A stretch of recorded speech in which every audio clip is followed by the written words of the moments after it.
On March 3, 1984, at approximately 7:42 a.m., a 19-year-old college freshman performed a small, unremarkable action on his walk to class through a quiet neighborhood in Ann Arbor, Michigan. He stopped to retrieve a paperback novel that had slipped from his backpack near a row of aging duplexes. That simple gesture would place him within reach of a concealed Soviet spy operation buried inside an ordinary American street. He was named Evan Whitford, a soft-spoken history student at the University of Michigan, known for his curiosity and habit of noticing details others ignored. At home, he lived with his widowed mother in a modest two-bedroom apartment. To afford tuition, he worked weekends at a campus library, cataloging old journals and handwritten field notes left by professors long retired. The neighborhood he passed through each morning felt unchanged for decades. Narrow sidewalks curved beneath tall maples, and rows of duplexes built in the late 50s still carried the muted colors of an aging suburb. Residents were quiet, polite, and predictable. The Cold War felt distant here, existing only in lectures or the occasional headline, not in the soft hiss of morning sprinklers or the slow rumble of commuter buses. Yet on that particular morning, when Evan bent to pick up his book, he noticed something subtle. A basement window of a nearby duplex was cracked open despite the sharp cold. A thin strip of condensation had formed along the inside glass, as though heat and breath filled the room below. He did not linger on it then, but the image lodged silently in his mind. Over the following week, he passed the same duplex each morning. Twice, he saw a faint glow behind that basement window long before sunrise. Another time, he heard a rhythmic tapping, like metal brushing metal, quickly silenced when footsteps approached. Nothing was dramatic or clear, yet each moment left a small disturbance in his thoughts, as though a pattern waited to be recognized. Evan's curiosity, a trait admired by professors but sometimes troublesome in daily life, began stirring. He carried a small spiral notebook for class readings, but soon a few pages filled with quiet observations about the duplex. Times lights appeared, windows opened, or movements shifted behind curtains. He never intended to investigate. He only sought to understand why such ordinary details unsettled him. One evening, returning from the library, he noticed a man leaving the duplex's side entrance. The man wore an outdated gray overcoat that seemed heavy even for March, and carried a rectangular case he held too carefully to be anything casual. Evan saw him check both directions before walking briskly toward an unmarked sedan. The man never looked back, and within seconds, the car blended into the residential traffic. That night, Evan wrote his first true note of concern. Consistent odd behavior at duplex. Possible coded pattern? He hesitated before adding the final line, one he almost felt embarrassed to write. Something is happening there. He closed the notebook, unaware that these early suspicions marked the quiet beginning of a path that would soon expose a concealed Soviet safehouse operating less than 3 blocks from his morning route. Over the next several days, small irregularities continued to accumulate. Evan began noticing vehicles he did not recall seeing before, older sedans with mismatched plates, parked at varying hours near the duplex.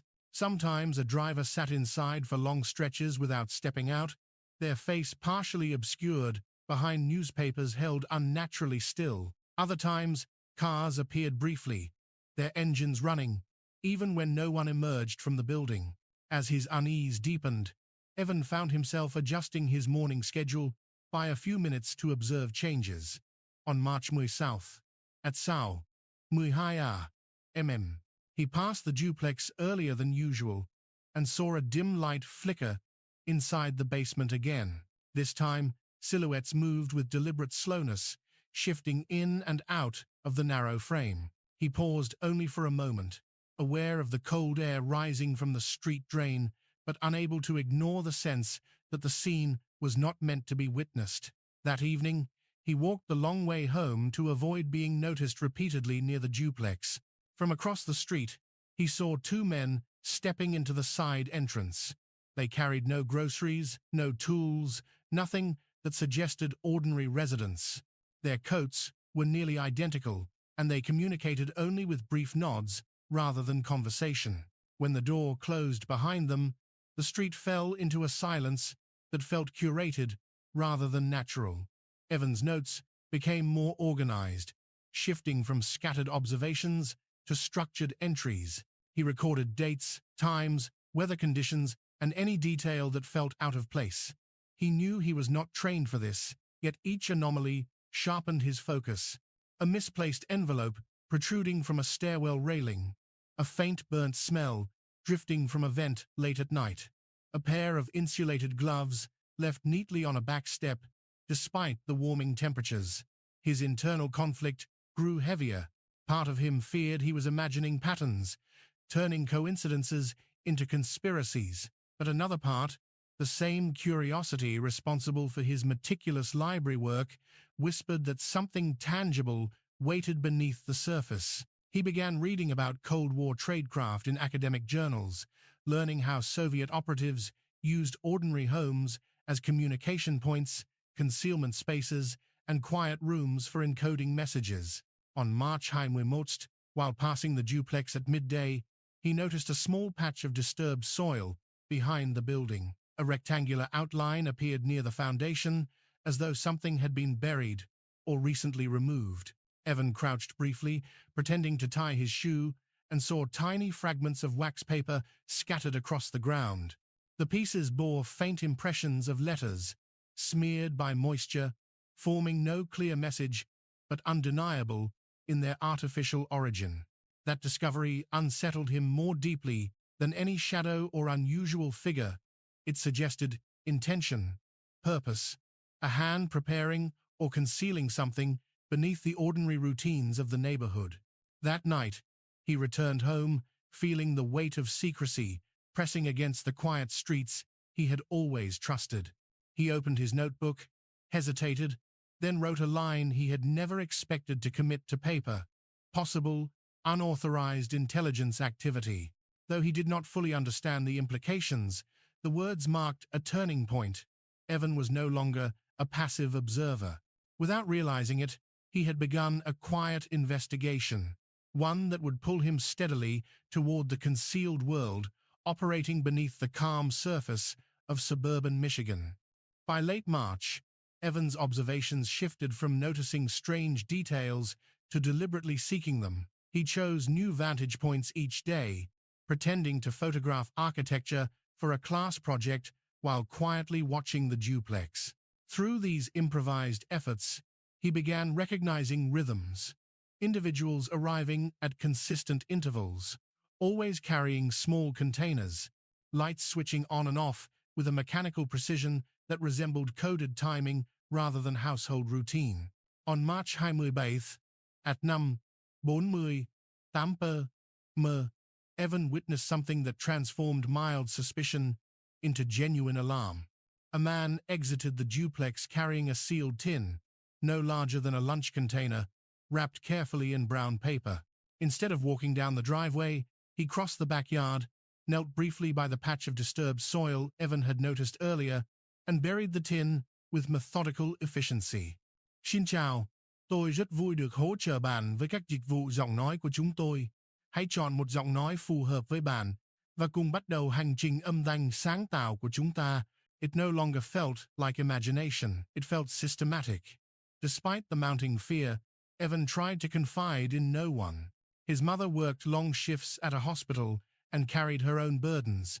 He refused to add uncertainty to her already demanding days. Instead, he immersed himself in research, visiting the university library after hours to review declassified intelligence manuals, field reports, and analyses of known Soviet operations in the United States. The more he learned, the more closely the duplex matched methods used in covert communication hubs. On March 8th, an unexpected detail jolted him. Passing the duplex earlier than planned, he saw a faint blue glow flickering behind the basement window. The light held steady for several seconds before fading abruptly. He recognized the behavior from his readings. Compact ultraviolet lamps used for developing microfilm. The realization struck him with a chill that seemed to seep into his bones. This was no ordinary household activity. Someone inside was handling sensitive material. For the first time, Evan considered reporting his concerns, but uncertainty restrained him. What if he was misinterpreting everything?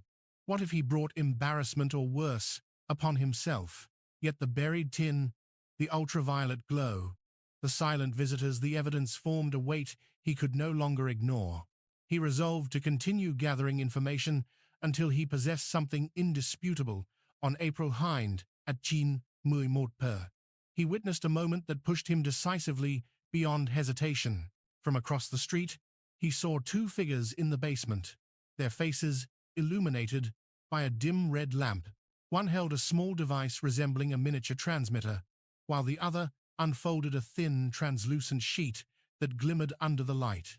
Their movements were slow, careful, precise, exactly as described in accounts of clandestine message preparation.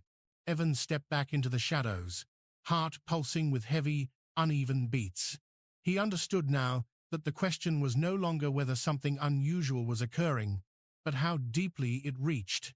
He returned home with trembling hands, his notebook nearly full. A decision had formed silently within him. Whatever operated inside that basement was too deliberate, too calculated, and too dangerous to remain unreported. In the days that followed, he prepared himself for the next step, though he did not yet know how profoundly it would alter the course of his life. On April 5th, Evan made the decision he had been avoiding. After evening classes, he walked to a public phone booth near State Street, gripping a folded sheet of notes in his coat pocket. His hands trembled slightly as he dialed the number for the Detroit field office of the FBI, a number he had copied discreetly from the library's archived directories.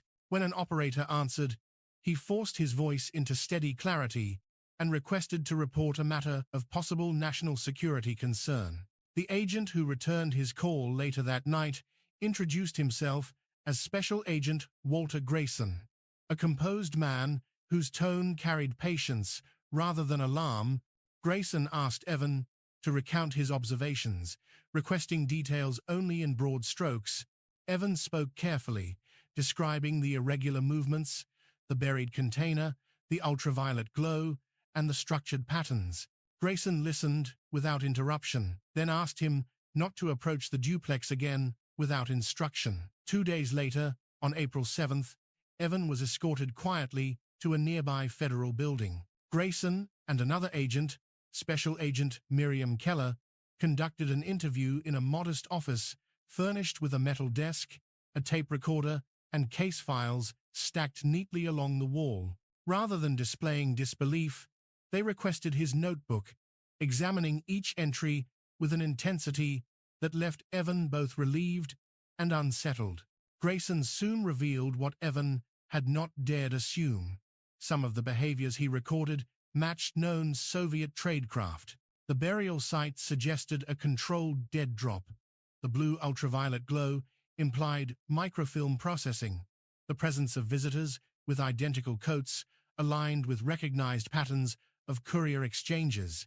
Evan felt a tremor move through him as he realized his suspicions had not been imagined, they had been accurate. Over the following week, the FBI began their own preliminary surveillance of the duplex. Unmarked vans moved into strategic positions, and agents disguised as utility workers mapped sight lines and documented comings and goings. Evan was asked to continue his routine as normally as possible.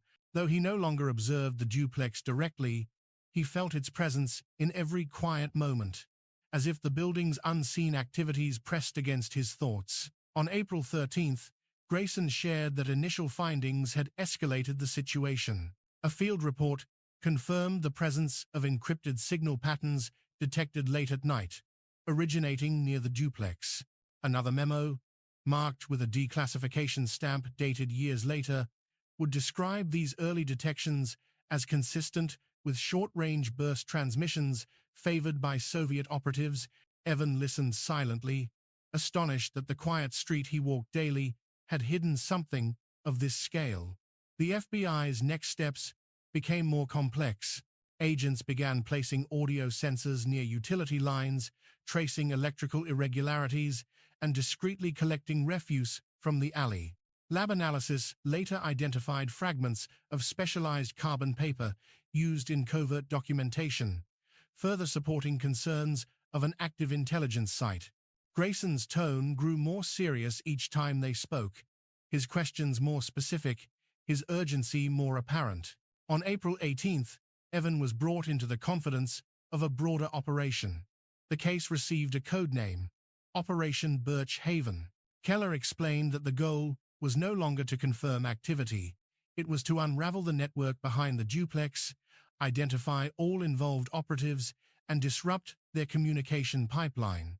Evan felt a weight settle on him as he understood his role had shifted from concerned citizen to central witness. He returned home that evening with a sense of gravity that overshadowed his usual routine.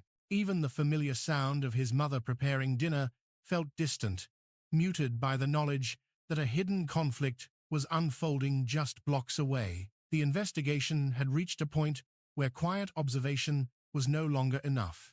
A confrontation was coming, one that would break the calm facade of the neighborhood and expose the shadows that had lingered beneath it. In the final week of April, the quiet equilibrium of the neighborhood began to fracture. Surveillance teams reported increased movement around the duplex, late-night entries, hurried exchanges near the side door, and a growing pattern of electrical surges consistent with data transfers. Evans sensed the shift even without direct observation. Each morning walk to class felt laden with an invisible current, as if the air itself carried unspoken urgency.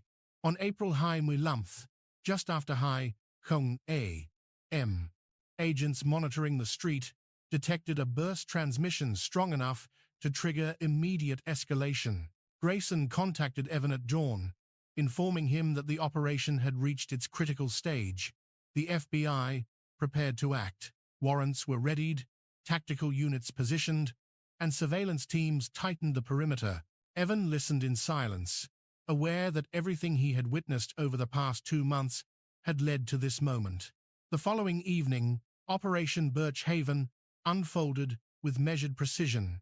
Agents surrounded the duplex shortly after Chin Bamui Per, their approach quiet and deliberate. Through a narrow basement window, thermal imaging confirmed multiple figures inside. A signal was given, and the entry team moved swiftly.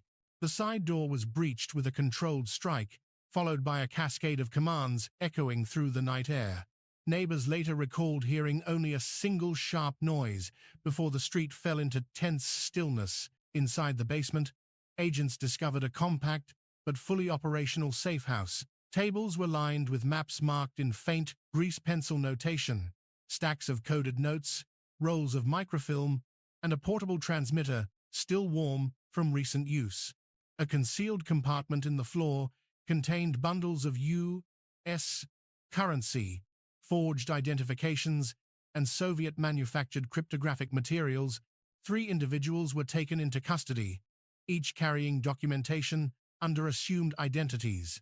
Evan learned the details gradually through controlled debriefings.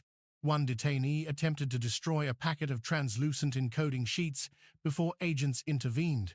Another remained silent during transport, staring at the floor with a stillness that unsettled even seasoned investigators. The third attempted escape through a crawl space, but was apprehended in the backyard, where disturbed soil revealed several buried tins identical to the one Evan had once seen. In the days that followed, interrogation sessions and forensic analysis began to unravel the full extent of the operation. Court hearings were held discreetly. Charges included conspiracy, possession of unregistered transmission equipment, and acting as agents of a foreign power. One suspect eventually cooperated, providing limited information that aligned with intelligence gathered from the seized materials. The others maintained rigid silence, a discipline characteristic of trained operatives. Evans' involvement did not end immediately. He testified in closed proceedings, recounting his observations with careful accuracy. His notes were entered into evidence, their detail reinforcing the timeline assembled by investigators. Though he spoke calmly, he felt a quiet weight in the courtroom, an awareness that his curiosity had intersected with forces far larger and more dangerous than anything he had known. Years later, long after the duplex had been sold and renovated, Evan would walk past the same street on a cool autumn afternoon. The building appeared ordinary again, its windows reflecting nothing more than the slow drift of leaves. Yet the memory remained vivid. The cracked basement window, the shadowed figures, the buried tin, and the silent machinery of a conflict that had once passed invisibly through the neighborhood. He paused briefly, reflecting on how a single misplaced book had drawn him into the quiet machinery of Cold War espionage. What had seemed like chance now felt inevitable, as though the smallest details had aligned to reveal a hidden truth waiting to be uncovered. In the Cold War, even the smallest actions could alter entire lives.